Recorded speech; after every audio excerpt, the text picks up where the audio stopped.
கர்த்தருடைய பரிசுத்த நாமத்திற்கு ஸ்தோத்திரம். இன்றைய நாளின் தியானத்திற்கென்று தெரிந்து கொள்ளப்பட்ட வேத வசனம் நீதிமொழிகளின் புத்தகம் 29ஆம் அதிகாரம் 25ஆம் வசனம். நீதிமொழிகள் 29:25.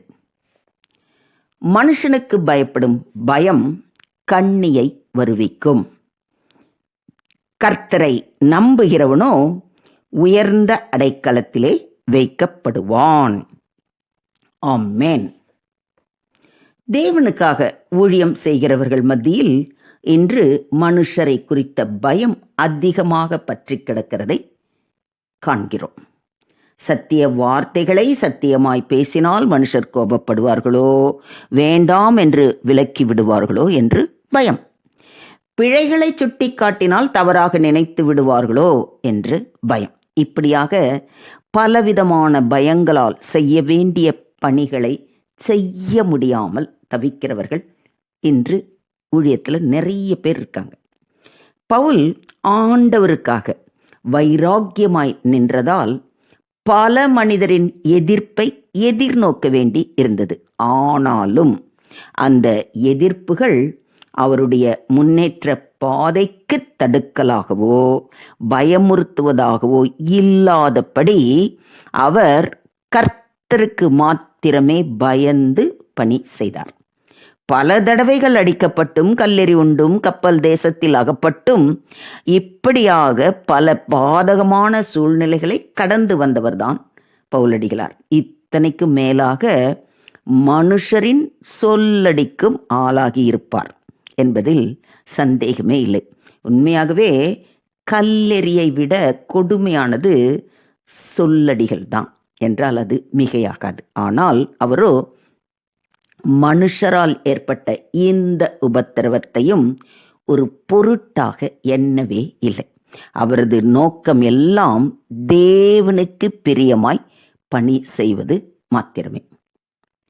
நாம் மனுஷரையும் பிரியப்படுத்தி தேவனையும் பிரியப்படுத்த முடியாது. மனுஷருக்கு பயப்படும் பயம் கண்ணியையே வருவிக்கும்.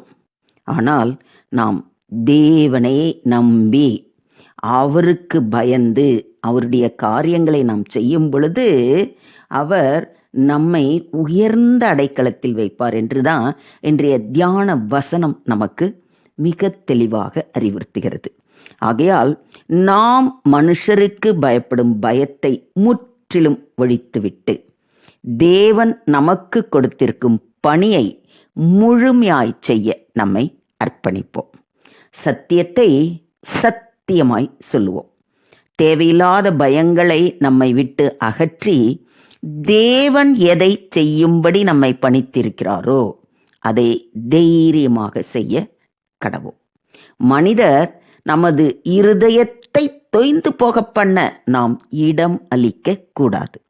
தேவன் நம்மோடு இருக்கிறார். நமக்குள் பயம் இருக்குமானால் அதையும் தேவ கரத்தில் விட்டுவிடுவோம். தகுதியில்லாத நம்மை தகுதிப்படுத்துபவரே நம்முடைய தேவாதி தேவன். அவர்தான் அவருடைய பணிக்காக நம்மை அழைத்தும் இருக்கிறார். நம்மை அழைத்தவர் உண்மையுள்ளவர். நம்மை எந்த காரியத்துக்கு அழைத்தாரோ அதை நாம் நேர்த்தியாய் செய்ய நமக்கு அதற்குரிய பலத்தையும் ஞானத்தையும் தந்து எப்போதும் நம்மோடு இருந்து நம்மை அருமையாக வழி நடத்துவார். இதை விசுவாசிக்கிறீங்களா? ஒரு உண்மை சம்பவம், அதை அப்படியே சாராம்சம் சொல்கிறேன் பாருங்களேன். ஒரு அலுவலகத்தில் வேலை செய்து வந்த ஒரு சகோதரி, அந்த மகள் தேவனுக்கு பயந்து அவருடைய வார்த்தைக்கு கீழ்ப்படிந்து உண்மையும் உத்தமமாக நடந்து வந்தாள். அவளுடைய நேர்மையும் ஒழுக்கமும் அந்த அலுவலகத்தில் பணிபுரிந்த பலருக்கு அவள் மேல் எரிச்சல் பட வைத்தது. அவள் இருப்பதால் தம்மால் எந்த விதத்திலும் லஞ்சம் வாங்கவோ ஊழல் செய்யவோ முடியாது என்பதை உணர்ந்த சிலர் அவள் மீது பொய்யான பல புகார்களை கூறி அவளை பல குற்றங்களுக்குள் சிக்கும்படி செய்து அவளை போலீசிடமும் ஒப்படைத்தனர். அவளுக்குரிய கேஸும் கோர்ட்டுக்கு வந்தது. செய்வதறியாது கலங்கிய அந்த சகோதரி கண்ணீரோடு முழங்கால் படியிட்டு தேவனை நோக்கி ஜெபம் செய்தார். அந்த ஜெபத்திலேயே ஆண்டவர் அவளோடு பேசுகிற மாதிரி அவளுக்கு ஒரு நல்ல ஒரு உணர்வு. உடனே எனக்காக யாவையும் கர்த்தர் செய்து முடிப்பார், நான் ஏன் கலங்க வேண்டும் அப்படின்ற ஒரு தெளிவோடு உடல்நிலை சரியில்லாத தன்னுடைய தாயிடம் விடை பெற்று கொண்டு கோர்ட்டுக்கு சென்றார்.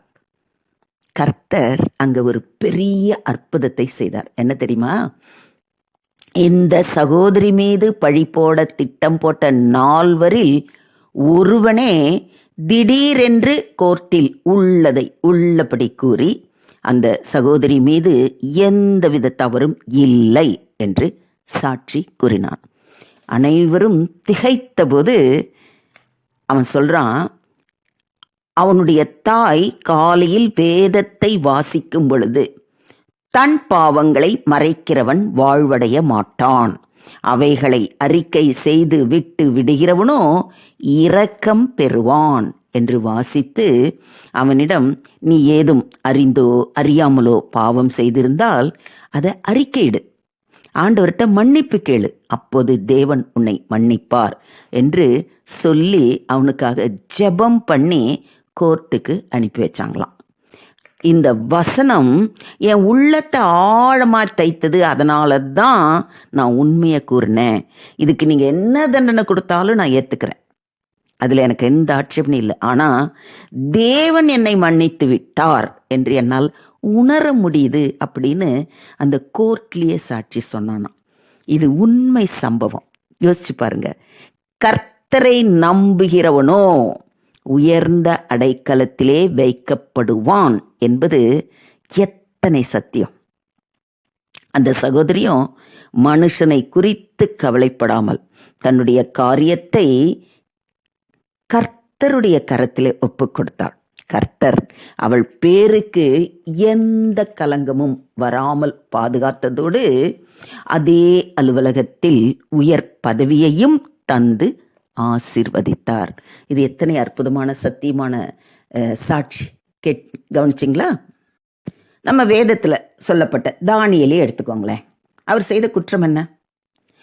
அவன் உண்மை உள்ளவனாயிருந்தபடியால் அவன் மேல் சுமத்த யாதொரு குற்றமும் குறையும் காணப்படவில்லை என்று வாசிக்கிறோம்.